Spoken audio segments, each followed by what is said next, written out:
Welcome to the deep dive. Today we're doing what we do best, jumping right into the latest communications from Southeastern Indiana REMC.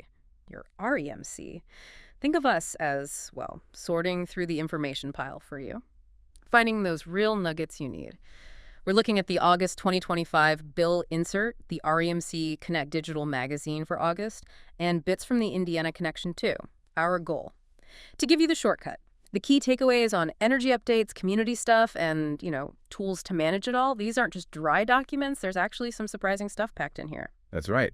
And what's interesting is how these different pieces, a bill insert, a digital magazine, they all fit together. They really paint a full picture of the co-op's commitment. It's not just what's happening, but crucially why. It gives you that deeper context. Okay, let's unpack the big news right away. From that August bill insert, new electric rates are coming. That's the headline item, yeah. For Southeastern Indiana REMC members, these kick in October 1st, 2025. So you'll see that reflected on your November bills. And the why behind this, it's important. The board approved it back in June. It followed a really thorough cost of service study, basically figuring out the true cost of keeping the lights on reliably for everyone. Cost of service study, right? Yeah, and it showed a clear need for more revenue. I mean, costs are up everywhere, right? Fuel, materials, labor, plus they're investing big time. Infrastructure upgrades, expanding services like SEI fiber, and the key thing here, because it's a co-op, not some big corporation, every dollar goes back into the system. It's not profit, it's reinvestment in your grid. That's a fundamental difference. That's a really vital distinction. Okay, so what does this mean for folks at home, residential members? The projection is an average increase of about 8.5%. Now, 8.5%, it sounds like a noticeable jump. What's the immediate impact, and what's the co-op aiming for long-term with this? Well, immediately, yes. You'll likely see a bit of an increase on the monthly bill. But the longer-term goal, it's all about stability and reliability. Remember, as a not-for-profit, they operate at cost. They don't make money off rate changes. They just cover what it actually costs to run things. So this adjustment, it lets them keep providing that reliable service, respond faster to outages, build stronger infrastructure, and offer those energy efficiency tools we'll probably get into later. It's about maintaining service quality without padding profits. And if you're wondering, how does this 8.5% average hit my specific bill, they're not leaving you guessing. No, absolutely not. You can actually get a personalized rate comparison report. Just call member services. The number is 800-737-4111. It's probably a smart move just to see your specific numbers. But this isn't just about a rate change, is it? The publications also talk about options, ways to manage things. Exactly. They're giving members choices. The new rates, new choices. Article in REMC Connect breaks it down. First, there's the standard rate, A5 residential. It's a 2-block rate, meaning the price per kilowatt hour might shift slightly after you use a certain amount, often gets a bit cheaper after a threshold. Okay, the standard option. But then there's the new time of day rate. This replaces the old, maybe more complex, critical peak pricing. The idea is pretty simple. Electricity costs less during off-peak times. Think early mornings, late nights, weekends. And more expensive during peak times. Right, usually weekday afternoons, early evenings. When everyone's using power, it puts you more in control of your costs if you can shift some usage. And they actually share a real-world example of this working. I found this fascinating in the Behind the Numbers section. It's Keith and Donna Matthews. Keith's the CEO. They tried the older time of use rate. Oh, yeah, I saw that. And they saved around $200 a year just by doing simple things like running the dishwasher later, doing laundry on weekends, little shifts. And Donna made a great point. She said, essentially, it's not just about their bill. If lots of members shift even a little bit, it reduces the strain on the whole system, helps avoid needing expensive power plant upgrades or buying emergency power, which keeps rates more stable for everyone. That's the cooperative principle in action, isn't it? Small individual actions add up to a big collective benefit. And connecting back to that personalized report, you can request one that shows how your past usage would have looked under each rate. So you get actual data to decide what's best for your habits. Makes sense. Besides choosing which rate, there are other billing tools mentioned. Both the bill insert and REMC Connect talk about them. Budget billing, for instance. Right, budget billing. That helps smooth out the seasonal ups and downs. Instead of a huge bill in summer or winter, it averages your usage over the last 12 months. They recalculate it monthly, so it adjusts gradually, avoids those big shocks. What do you need to qualify for that? Yeah. Usually you need about 12 months of billing history at that location, a zero balance, and a good payment record. Important note, though, it evens out payments. It doesn't actually reduce how much energy you use overall. Good point. And the other one mentioned is prepay billing. Yeah, prepay. It's kind of like loading money onto an account in advance. You pay as you go, and you can monitor your usage daily. Gives you really tight control over your budget. Okay, so understanding the bill, the rates, the payment options, that's one part. But REMC also seems focused on helping members actually save energy and money. Let's dig into those tips and programs next. Yeah, the publications are full of them. Load management, for example. Things like the Beat the Peak alerts. You can sign up, text #BeatThePeak to 22300. They'll send you a heads up during high demand times asking for voluntary cutbacks. Even small reductions when lots of people chip in really help the grid. And smart thermostats. Definitely. They have programs where you might get a free Ecobee 3-Leap thermostat or register one you already own. In return, you let them make small, brief temperature adjustments during peak demand, usually just a few times a season. You earn bill credits for participating. And critically, you can always override it if you need to. Comfort first. That sounds pretty flexible. What about bigger investments, like new equipment? Rebates. The bill insert mentions them generally for efficient gear and smart home stuff. And REMC Connect and Indiana Connection gets specific about the HVAC rebate program. There are 3 tiers, $300, $400, or $500 back, depending on the efficiency rating, the APR2 or HSPF2 rating of a new heat pump system. So rewarding you for choosing high-efficiency heating and cooling. Exactly. And there's even a rebate for getting your existing HVAC system tuned up. Keeping it running efficiently saves energy, too. Right. And beyond the programs, REMC Connect had those practical tips. Smart energy habits for the hottest days. Yeah, simple, everyday things. Like setting the thermostat to 74 degrees when home, higher when you're out.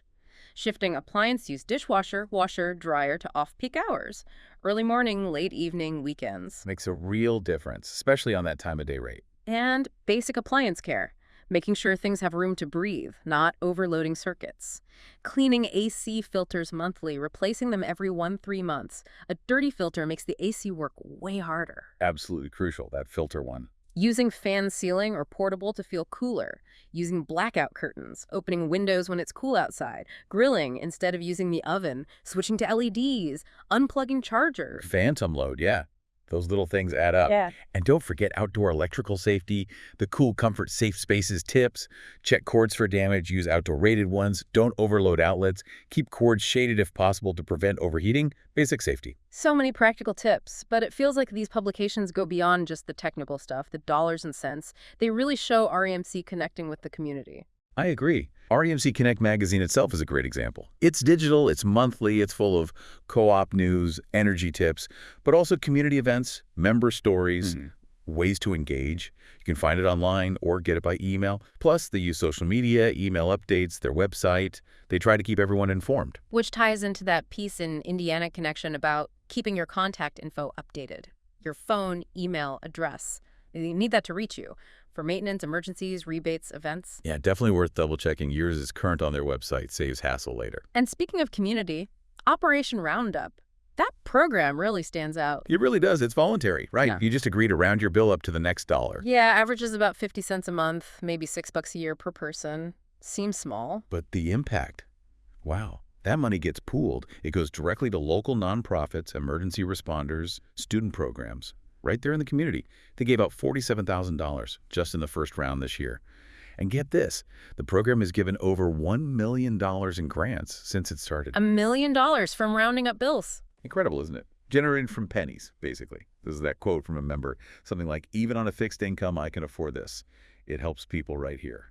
Powerful stuff, collective impact. Wow, that's genuinely impressive. Shows what a co-op can achieve. It does, and there's another amazing community story in REMC Connect.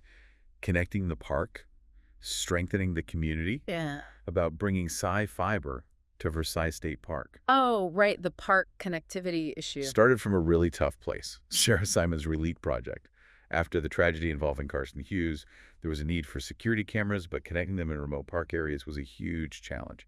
Sarah raised funds for solar cameras, but the connectivity. That was the hurdle. Yeah.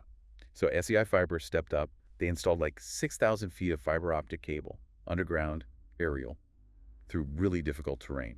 A massive effort.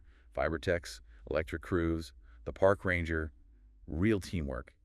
And the result, better public safety, more peace of mind for park visitors, using infrastructure for community well-being. That's a fantastic story. And they also spotlight the people, don't they? Employees and members. Like Derek Moore, the DSM technician. 19 years helping with energy management and generator support. Shows dedication. It's people serving people. And the member spotlight, Holly Weir, Director of Community Development for Versailles. Her journey is interesting teacher, sales, now community development, investing locally, creating Pocket Park, and her dad was on the REMC board. Kind of brings it full circle, that community connection. It really does. And they list local events, too. Makes it feel very grounded in the community. Ohio County's 812 Day, Music on the River in Dearborn, Metamora Music Fest, Ripper Fest, Cruisin', Swiss Wine Festival, Rock the Lot. Lots going on. Yeah, it shows they're part of the fabric of the community, not just the utility company. And speaking of essential services, Keith Matthews, the CEO, also explained power restoration in REMC Connect, the safety first part. Right, how they handle outages after storms. It's a staged process. Safety first always. Crews assess damage, then they restore power strategically. Transmission lines first, then main distribution lines and tap lines, then individual homes. It takes time, but they work around the clock and focus on keeping members informed via web, social media, smart hub alerts. Understanding the process helps manage expectations. Good to know. And back to safety basics, the bill insert had those back-to-school tips. Don't touch outlets with wet hands or metal things. Use certified chargers. Check cords. Simple, but vital. Always worth repeating those basics. And finally, REMC Connect even touched on wellness, that back-to-school, back-to-balance section. Yeah, it was interesting. Shows a broader view of member well-being, talking about sleep, screen time, routines, mental wellness for families during that transition. It kind of connects energy management with overall home life quality. A nice touch. It is. And they even include a recipe. Easy zucchini bread in the co-op kitchen, plus the picture this photo section adds a nice human element. So, wrapping this deep dive up, it's clear these publications are, well, packed. Much more than just rate info. You've got savings programs, community projects, safety advice, even wellness tips. Absolutely. They're really practical guides, tools for managing energy, connecting with the community, staying safe. It really embodies that cooperative spirit, members working together, getting useful information, more depth than you might expect. So here's something to think about as we finish. How can you use these communications? Beyond just glancing at your bill, how can they empower you to maybe save some money, get involved, or just be more informed about your community and your energy? What will you look for in the next update from your REMC? Thanks for joining us on the Deep Dive. We'll catch you next time.